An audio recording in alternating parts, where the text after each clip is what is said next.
Actually, hey, how's it going? My name is Concoan. Welcome to Short Scary Stories. This is a subreddit my girlfriend suggested in a comment not that long ago. Margot, if you want to edit in the comment right here, or not, that's fine too.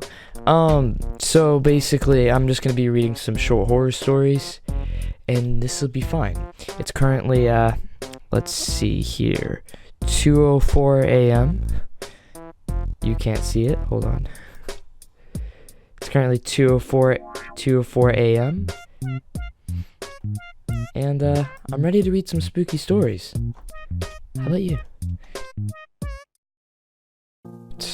My thoughts are scrambling by a droning sound resembling millions of cicadas buzzing around in my head. My body is broken and destroyed. I am dying. But the Reaper is taking his time getting to me. My distressed son paces in front of me, holding the shotgun he used to turn everything below my kneecaps into pink mist. Oh, fuck. He is crying and babbling like a baby, and I don't blame him. If I had chained up and shot my parents in my basement, I would be a mess too. It's not my fault.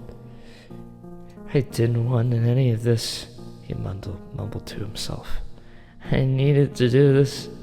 I told him that not to leave the house for any reason, and what do? They do the exact opposite of what I tell them. I know he doesn't feel like he is taking his, but it doesn't feel like he is taking in his own words either. Fuck. But it doesn't feel like he is taking in his own words either. He turns and looks to me. I'm sorry, Mom. Tears are streaming down his face. He reaches into his pocket and pulls out 2 shotgun shells. Under any other circumstances, I would be screaming and pleading for my life, but now my throat is my throat is far too dry to do anything besides let out faint wheezes. He takes aim to my head, just like he did with his father yesterday. Okay. He had always loved me more.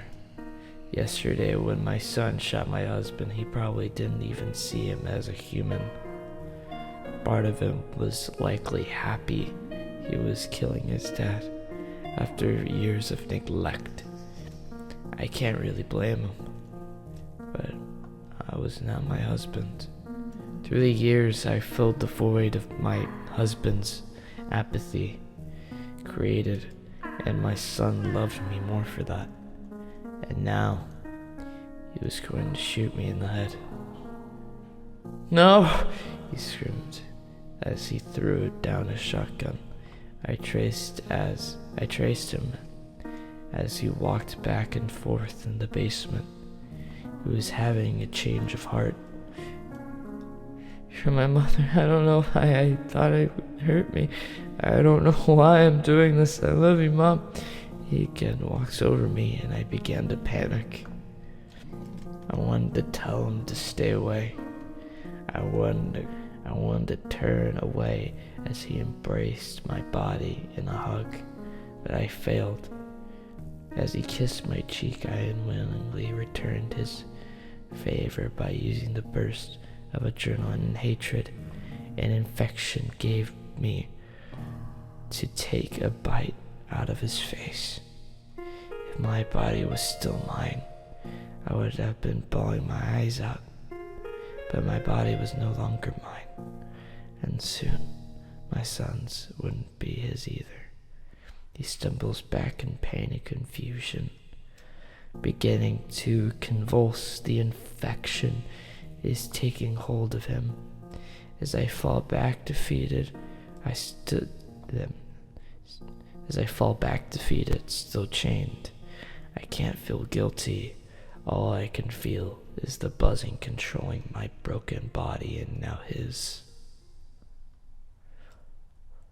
Wow. That was really good. I really thoroughly enjoyed that, to be completely honest. Let's look at the comments for this, actually. Really like the way you told this. Good job. Oh, wow, great twist. The ending was nice, but the build-up might have been my favorite part. Very gradually raises the tension. It was a very good short story. At first, I thought it was about a psychopath's son and a normal mother. Then later, at the end, I assumed the mother was a zombie. Good job, OP. I think a lot of people kind of just assumed it was a zombie. That's what I assumed, at least. This is fantastic. You really kept the twist until the end. I really enjoyed it. Watch at your earliest convenience, it said. The email had a video attachment named after Owen, my son. I started the video, which showed two teenagers in a dimly lit room. Behind the teacher's desk was a taller boy, obscured by darkness, and on the other side sat Owen. They were both in the uniform of the Catholic boarding school.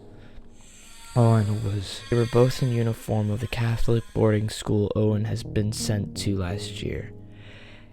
A school I had attended in my teenage years. I had fond memories of the place. The rules were strict, but there was a lot of trouble to get into if you had the right peers. The boy behind the desk began to speak. Owen, consider this an interview.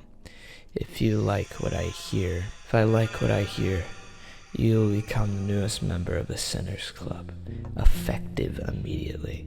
Yes, President, Owen said, brushing sweat off his forehead. What is your greatest sin? The president asked simply, almost innocently. Owen scratches his chin. That's a tough one. Do you mean more violent or impactful? The president laughed. I'd love to hear both. Let's start with violence. Owen sat up in his chair, excited.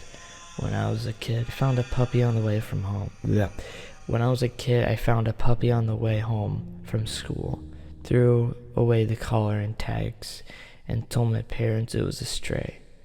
My dad said we had to get rid of it, so I did. How? The president leaned forward, and I could see a smile forming on his shadowy face. Took it to a field by my house, stomped on it.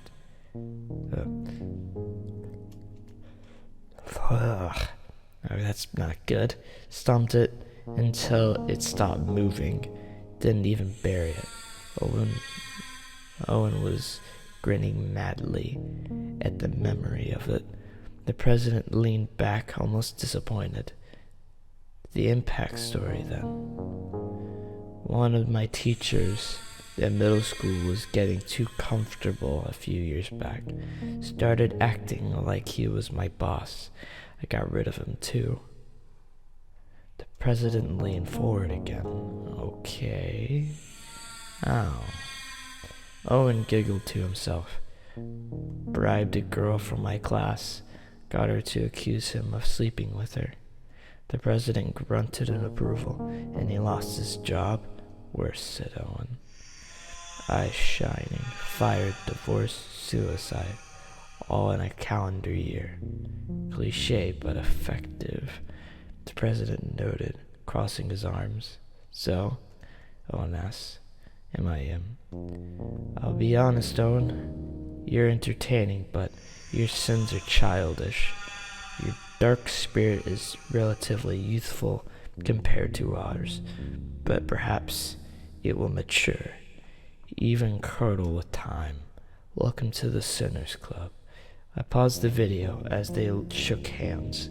As I expected, Owen had the potential to succeed, but not the maturity to truly impress his peers. Concerning, yes, but certainly not surprising. But certainly not surprising. He was always more brutish than clever. He's gonna try killing his dad, and this is a warning. When I was president... What? When I was president at Owen's age, I wouldn't have accepted him, but perhaps this boy saw something in him. However, it was just as likely that he only got in based on legacy preference. If so, he won't last long. That was kind of a twist. I did not expect the dad to have been part of the club, and I love the impaction of the last line. Wow. A lot of people liked it. Oh, homie, I did not like the twist at the end. Good luck to you. And your son, though. That was fascinating, honestly. I liked the first one more, but that it was a fascinating thing. The killing the dog thing, though, that's fucked up. So you guys enjoyed?